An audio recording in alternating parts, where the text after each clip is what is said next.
Good morning student, मैं सुरेंद्र मठ त्रिपाठी युग निर्माण सीनियर सेकेंडरी स्कूल देवरिया खास देवरिया के ई पाठशाला में आप लोगों का हार्दिक स्वागत करते हैं। आइए आज हम कक्षा 7 विषय हिंदी पाठ 7 पाठ का शीर्षक है ठेले पर हिमालय। आज इसको पढ़ेंगे, समझेंगे और लिखेंगे। पहले आइए हम लोग शब्द और अर्थ को समझते हैं।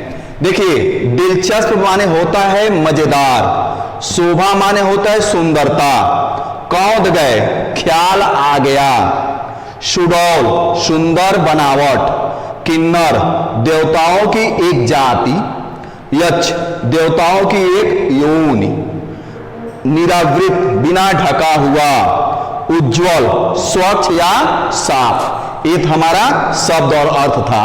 अब आइए आप लोग अपना बुक खोलिए और पाठ 7 ठेले पर हिमालय उसको निकालिए और ध्यान से देखिए। देखिए, हिमालय को हम सिर्फ संसार की सबसे ऊंची और विस्तृत पर्वत श्रृंखला के रूप में जानते हैं, परंतु इस यात्रा वृत्तांत में हिमालय के अलग ही रूप का वर्णन है, जिसमें लेखक हमें ऐसे स्थानों का अनुभव कराता है जहां बादल नीचे उतर आ रहे हैं और एक पर्वत की चोटी हमें अपनी आंखों के सामने दिखाई दे रही है। आइए लेखक के इस अनुभव को हम लोग जानते हैं।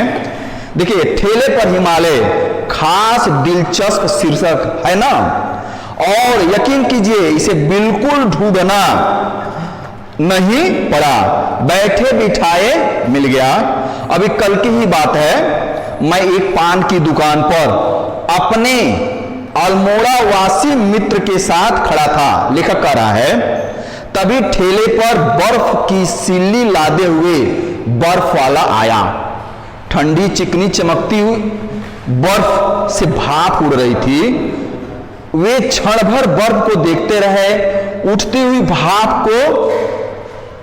भाप में खोए रहे और खोए खोए से ही बोले, यही बर्फ तो हिमालय की शोभा है।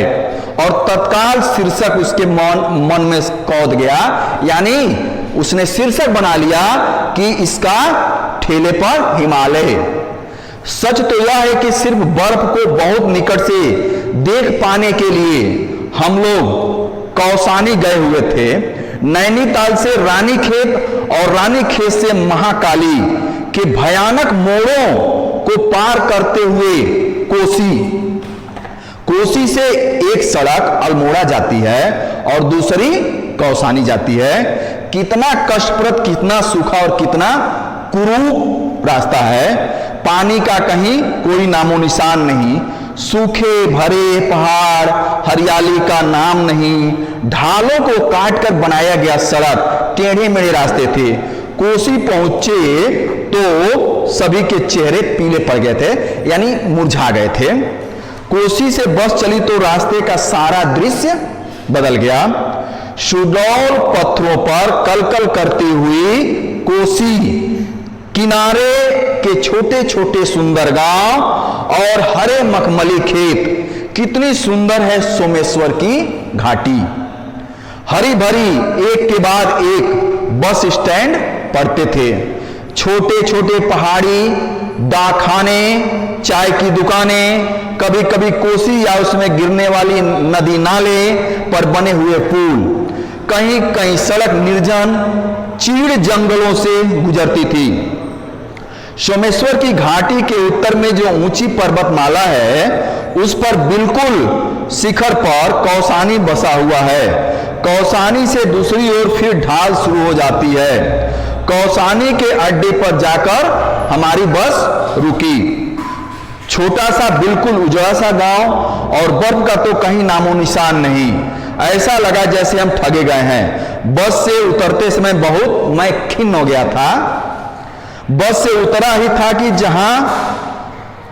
तहां की मूर्तियां देखकर मैं अस्तब हो गया। कितना अपार सौंदर्य दिखाई दे रहा था। सामने घाटी थी। पर्वतमाला ने अपने अंचल में यह जो क्यूतुर की रंग बिरंगी छटा छिपा रखी थी, इसमें किन्नर और यक्ष को तो वास करते होंगे। किन्नर और यक्ष आप समझ लिए, किन्नर माने देवताओं की एक क्या होती है, जात होती है, और यक्ष देवताओं की एक योनि होती है। 50 मील चौड़ी या घाटी, हरे मखमली कालीन जैसे खेत, सुंदर गेरुए की सिलाएं काटकर बने हुए लाल लाल रास्ते, जिसके किनारे सफेद सफेद पत्थर की कतार, पत्थरों की कतार, और इधर उधर आकर आपस में उलझ जाने वाली बेलों की लड़ियों सी नदियां।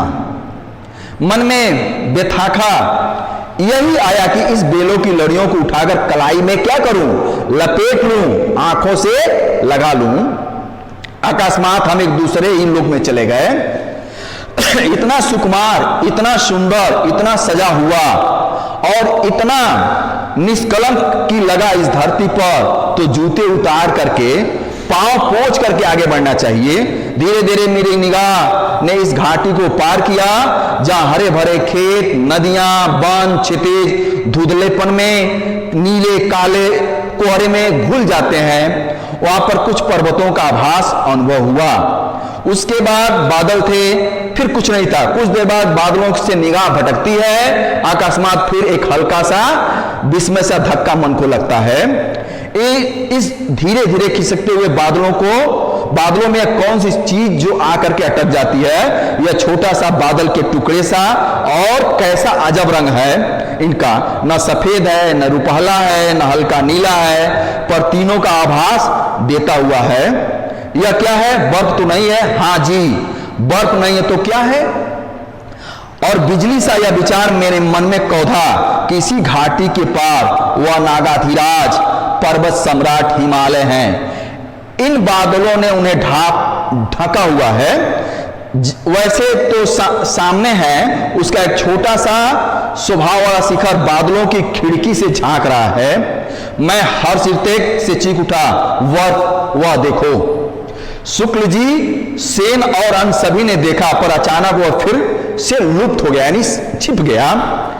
उसे लगा शिखर जान किसी ने अंदर को खींच लिया है, खिड़की से झांक रहा है कहीं गिर न पड़े। पर उस एक क्षण के हिम दर्शन ने हम में जाने क्या भर दिया कि सारी खिन्नता, निराशा, थकावट छू मंत्र में खत्म हो गई। हम सब व्याकुल हो उठे, अभी ये बादल छट जाएंगे, फिर हिमालय हमारे सामने खड़ा होगा निरावृत। असीम सौंदर्य रास हमारे सामने अभी अभी घूंघट धीरे से खिसका देगी, और तब सचमुच मेरे दिल धड़कने लगा। डाक बंगले के खास सामान ने बताया कि आप लोग खुशकिस्मत है साहब, आपसे पहले 15 टूरिस्ट आए थे, क्या किए? उनको दर्शन नहीं हुआ, लेकिन आप लोग अच्छे हैं कि आप लोगों को दर्शन हुआ। ये तो हमारा पाठ था। अब इसके बाद देख लीजिए, प्रश्न उत्तर में आ जाइए। देखिए, पहला प्रश्न है, लेखक जहां बसा है उस स्थान की क्या, देखिए प्रश्न है, लेखक जहां बसा है उस स्थान की क्या विशेषता है? तो देखिए, लेखक जहां बसा है उस स्थान से हिमालय की शोभा निराली लगती है। फिर है, लेखक को ठेले पर हिमालय शीर्षक कैसे सूझा? लेखक को ठेले पर हिमालय शीर्षक एक ठेले पर लदा बर्फ देखकर सूझा।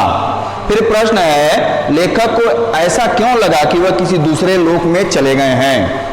सुंदर सजी धरती को देखकर लेखक को ऐसा लगा कि वह किसी दूसरे लोक में आ गए हैं। फिर है, खानसामे ने सबको खुशकिस्मत क्यों बताया?